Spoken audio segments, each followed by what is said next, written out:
உடலை அடக்கி நாக்கை அடக்கி மனதையும் அடக்கி உள்ள அறிவாளிகளே உண்மையான அடக்கம் உடையவர்கள்.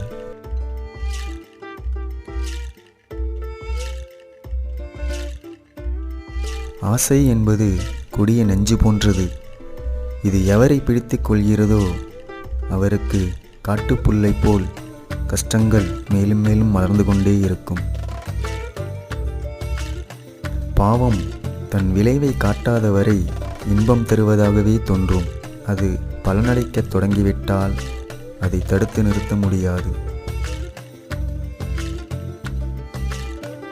1000 வீரர்களை வெல்வதைக் காட்டிலும் தன்னைத்தானே வெல்லுவதே மிகப்பெரிய வெற்றியாகும்.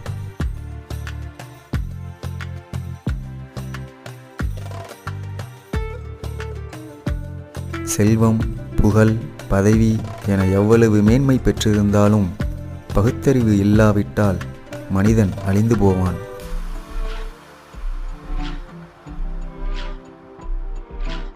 பசியால் வாடுபவனுக்கு உணவிடுவதே தலைசிறந்த தர்மமாகும். முதுமையில் தானம் செய்யலாம் என்று காலம் தாழ்த்தாமல் இப்போதே செய்துவிடுங்கள்.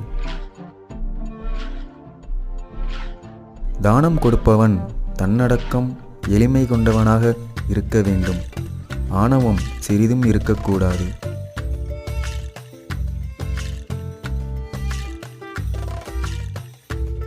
கொடுக்கின்ற குணம் வேண்டும்.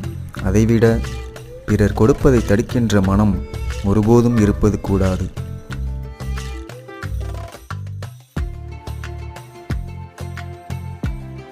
நன்மை தரும் உண்மையை எப்போதும் பேசுங்கள்.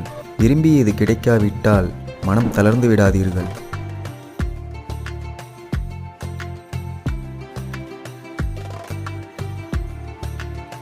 சந்தேகம் கொண்ட மனிதனுக்கு வாழ்வில் எப்போதும் நிம்மதி கிடையாது.